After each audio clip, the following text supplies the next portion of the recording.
Hey guys, this is Joe Tech from RF Radio Network, where we're connecting people through the power of radio. And today we have the new Quansheng UV-K1 brackets 8 radio. This is the mini Kong radio. It's slightly longer because of the extended battery. This is a 2500 milliamp battery, so the mini Kong is no longer mini. It's a little bit bigger. So we're going to compare it to the K5, which is here. Don't mind the antennas that are on here. I'll explain that shortly. So the mini Kong is actually bigger than the K5. If we would line up the radios, it's smaller slightly, but adding that extended battery makes it bigger than the K5. All right, so what are the big differences between the two? All right, so there are lots of negatives, I do have to say.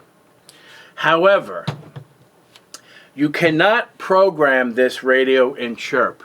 Do not bother. It's listed in the list, but it does not work at all. The box does come with a programming cable. It comes with 2 antennas, a stubby and a long antenna, like 15 inches like this one. However, they're not quite tuned properly to the radio. So what I want to recommend, and I've done lots of testing with this, and this is the only reason why I'm bringing this up, is that the Nagoya NA701 antenna, which is this one, works the best on this radio, on the mini Kong. Testing 1, 2, 3, 4, 5. Testing. This is an audio check, recording the audio, and we'll be playing it back for an audio check for a YouTube video on the Quansheng UV-K1 8. Kilo Delta 2, Golf Alpha Golf. Clear. All right, just want to let you know, I did try the TID, the 771 UHF VHF. This is the Abri. This antenna works fantastic on the K5, and it also works fantastic on the K1. So, what negatives are there? And it has a mediocre front end. So there's so many negative things about this radio. The radio lacks the robust input filtering found in premium amateur radios. It gets easily overloaded by strong nearby signals. So in other words, if you're close to your friend at a diner and he's transmitting, it'll be majorly overloaded and nothing will happen. Hopefully it won't damage your radio. So you got to be really careful. So it's kind of, they did so much. I mean, it's a good radio, but you just got to handle it with care.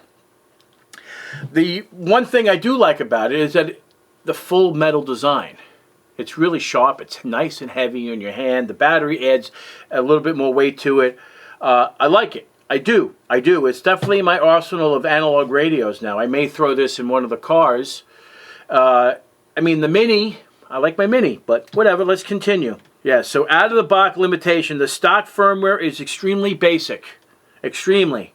For example, the backlight turns off after a mere 5 seconds of inactivity to save the battery, which many users find incredibly annoying, including myself. Yeah, perfect example. Look, just turned it on. Watch, it'll go off literally in 5 seconds. And there's no menu setting to change it. So that's so stupid. Firmware bricking risk. Because the radio is highly hackable, many users flash third-party firmware like Foxtrot 4 Hotel Whiskey November. If not done perfectly, you can easily corrupt the EEPROM of the device's factory calibration data, making the radio effectively useless. So this is highly, I'm telling you right now, if you do not know what you're doing, do not attempt to do the firmware upgrade. Bring it to a radio shop or somebody who knows what they're doing, kinda. It's highly likely you will brick your radio. because it's a shame, because it's highly hackable. You gotta be very, very, very, very careful. Different than this. The K5, I have a custom firmware on this one. It works great. So this is the hardware is completely different between the two radios. Okay, just want to let you know they're completely different radio technology. This one is the hardware. This one, you know what? We're reviewing the K1, so let's go right into the K1. This is the first radio that I know of that is in an HT and SDR. All right, so this is a software-defined radio hardware in an HT, where it's not programmable to an extent. The built-in firmware is absolutely horrible. The screen timeout is 5 seconds, and there's nothing in the menu system to change it at all. There's no timeout changing. There is custom firmware. However, since it's a software-defined radio, the chances of you bricking this radio are pretty high. So if you do not follow the steps verbatim, this $30 radio, $40 radio will be a brick. So, out of the box, you must use the Quansheng CPS. It is a pain in the ass to find. I will have a link in the description below to just direct download right from my website. You don't have to do anything. You just go right to the link, click it, and it'll just be a direct download, because to go to the Quansheng website, it'll be a pain in the neck. And this today is what, June 1st? So as of June 1st, hopefully that's the latest and greatest, and they don't really change the hardware too much. Hopefully the versions will work, but it'll be a pain in the ass for you to try to find the software, because it took me a long time. It took me a very long time to actually try to program this. So what's interesting is that the software is compatible with the K5. So if you already have and own a K5, you could take this code plug, read it, and upload it to the K1. So at least the software, the Quansheng CPS, they're compatible with one another. So that's what I did. I took the code plug from this and uploaded it to this, and it worked flawless. I mean, I did add a couple of channels, so I can, to modify this code plug, but it works. But it didn't work immediately. So I had to write to the radio first to trigger something, and then I was able to read it. So there are some quirks and things that are still broken in the radio. However, it transmits amazing. Really, really good. Shockingly good. So let's see if I can actually hit somebody from here. Kilo Delta 2, Golf Alpha Golf for a radio check, please. I'm testing the Quansheng K1 radio, the UV-K1. Well, nonetheless, if no one comes back, it's perfectly fine. I'll just do a check.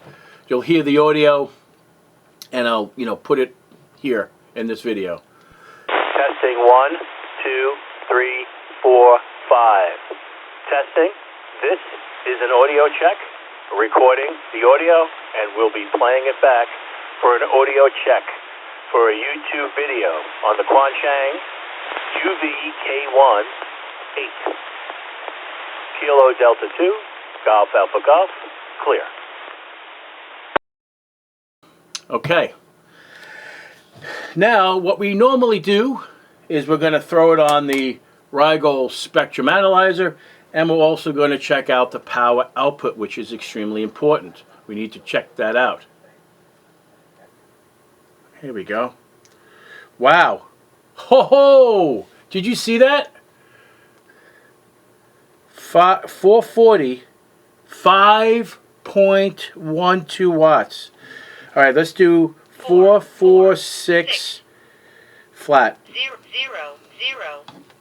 Let's do UHF. Let's test this out, man. 5 watts on the nose. That's fantastic. That's fantastic. Let's try 146, 520. 0.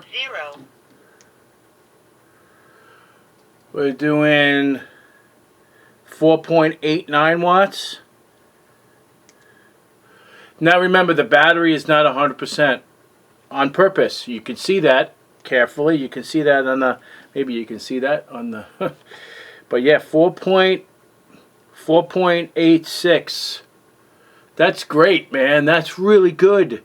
Now, what we're going to do is we're going to test this on the Spectrum Analyzer. Crank this baby up. Now, I want to let you guys know the Rigol Spectrum Analyzer. If you guys are interested in this, I have a link in the description below. This thing is a beautiful piece of hardware. Absolutely beautiful piece of hardware. Let's get this all set up here. Put this baby on. So what we're using here, we're using a clean RF device for the attenuation. All right, we're on wrong frequency. Here we go, 146.520. You see the arrow indicating, and that's one of the negative things about this radio. The screen timeout is so fast, and we can't change that. That's for battery saving. Look at the battery indicator on there. It's not 100%. So it doesn't really matter because we're testing the quality on the RF output. All right, so here we go. We're going to hit transmit, and we're going to see what we get. All right, so this is legal to transmit in the United States, which is great. We do have a little bit of on the first harmonic, on the fundamental frequency, and that's perfect. It's under 40 dB, where it needs to be. That's fantastic. This radio is great. I recommend it wholeheartedly. That's fantastic. I'm impressed. It's not like any of the other radios that we've tested, but it's fantastic. So we went through the 771 GMRS, we went through the 771 UHF VHF, with the Abri, we went with the Nagoya 701 was the best performing antenna on this radio. Best, absolute best, which is I recommend wholeheartedly. The NA701 paired with the UV-K1 8 radio kicks major butt. Major butt. So, this radio will be added to the 2026 of must-have analog radios. And the list will keep being added as better radios come about. Because I want you to be aware that this is a really great radio. It really is. Even though I got it for free. You've known me. You guys know me who've been following me. If I've gotten a radio for free and it sucks balls, I let you guys know. Even though I got it for free. Like those Baofeng, those freaking weird freaking digital radios. They were, I don't know what the hell that was. But I have to be honest. I can't fake. And just because I got it for free means I whatchamacallit, lie to you guys and say that it's a great radio when it really is a piece of crap. I don't particularly care for it, but whatever. It is what it is. Anyway, this is the Quansheng UV-K1 8, the mini Kong with an extended battery of 2,500 milliamps. Do I love it? I absolutely love it. You know, fist bumps and bro hugs all around for this radio for sure. I really do. I really like it a lot. So the other thing I like to mention, it does come with a charging cradle. All right, it is not Type-C USB charging. It plugs directly in, and you charge the radio. However, this is the cool part. If you already own a K5, the same charger works for the K5. The batteries are not compatible with one another, but they made the cradle compatible with both radios. And they both charge. The contacts of the batteries are identical location, and they work between each other. That's so cool. Who came up with that? This battery will not work on that radio, but the cradle works with the radio. K5, K1, and they charge. This is great. And it does have USB on the side. It when you get the kit, it does come, and you're going to laugh at this, it does come with a Baofeng programming cable. Does not program with Chirp at all. Even though it's listed. You have to use the Quansheng programming software from their website. I got no complaints. This radio kicks butt. It's recommended by Joe Tech from RF Radio Network. And that is it. We are always connecting people through the power of radio. I'm Joe Tech, your host. Fist bumps and bro hugs all around. If you guys like this video, give me a thumbs up. And if you're not a subscriber, please subscribe. Take care, and we'll see you next time. RF Radio.